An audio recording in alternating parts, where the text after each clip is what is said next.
Welcome back to Gracie Schwarzwald. We're here with Erkan Mete going through our complete Gracie Jiu-Jitsu Self-Defense Course, and we're still focused on Clinchwork, and we're going to focus on the underhook.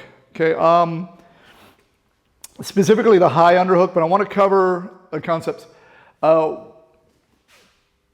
You have to understand all your tools, right? And so what happens is, I do this all the time. I'll tell people, show me an underhook, and they'll kind of just do it on an underhook. Mostly BJJ people. And they'll show me a different underhook, and they're show me a different underhook. They just have the one. Okay, an underhook, I have access to his body, but I can manipulate him in different ways depending on my arm positioning, depending on what I'm latching onto.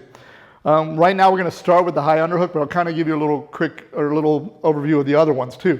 But you want to have different underhooks, because if I just have one underhook and he knows how to defend that one, well, my underhook is useless. Okay, so the first thing again is basic Gracie self-defense. If I come under and I just do like this lazy, this is very much like this defense. Yeah. He's going to come through and he's going to shoulder lock me. Okay, so it's very important that I do not have my elbow free. Okay, I can accomplish this two ways. Okay, one is I keep my elbow pretty close to my body and I keep my hips in. Okay, I don't want to be out here, because now he's able to make space and shoulder lock me. So when I come in, I'm here. And again, like when we did the over-under position, I want to use this to keep that shoulder elevated. I don't want to get here and then he hangs the weight on this side. Okay, I'm going to get, if I do like this and he's able to break that weight down, you're just kind of hang your weight a little bit.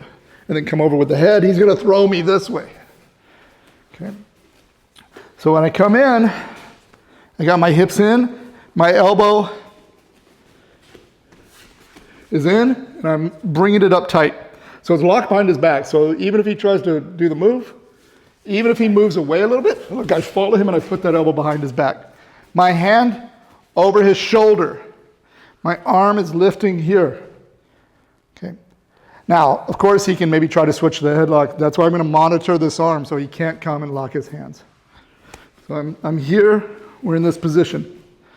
Okay. If I'm away, also come over and now underhook me. Yeah. So I want to make sure that when I do this, again, I'm nice and close here. Okay. So now I can set up a lot of things. Okay. Using that off balancing position. My elbow is tight to my body and staying behind him.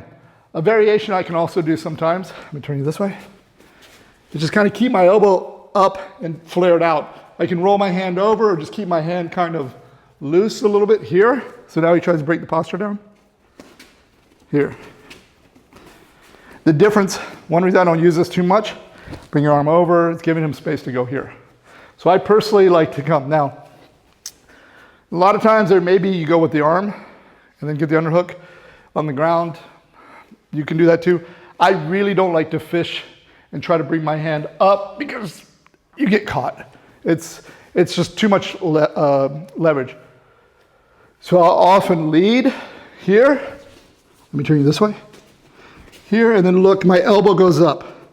So if he tries to resist, I can come here. If I go like this, I get stuck. So I'm a big believer in fighting with your elbows. So we come in, we're maybe working here, I come in. Now we're here. Okay. So, and as with our other positions, when I come in, I can use my head too into the position. Okay, so I can drop here. He tries to break me down, he tries to repummel. Here. Okay, now, so I talked about that's a very good position.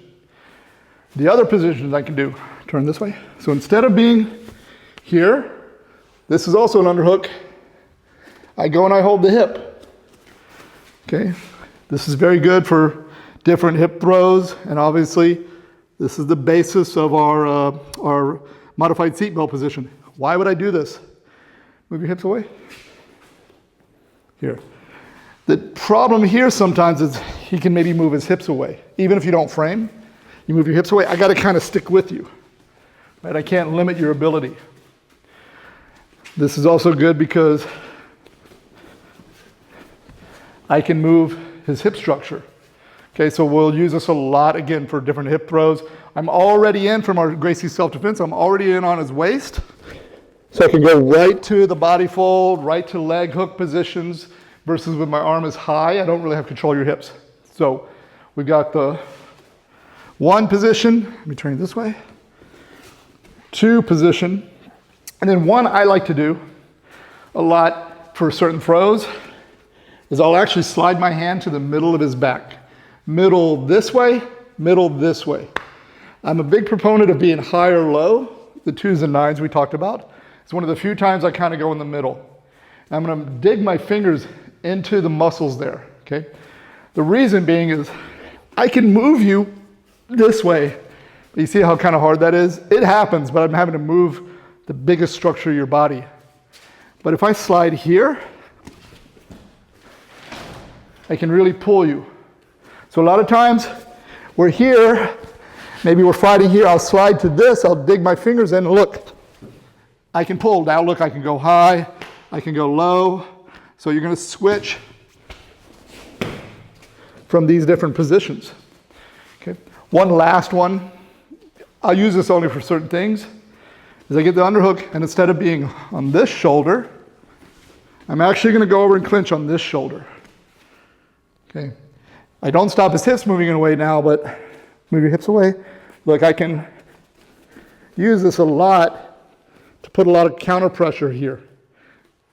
Okay. This, I can break his posture down. But this, I can kind of pull him into position.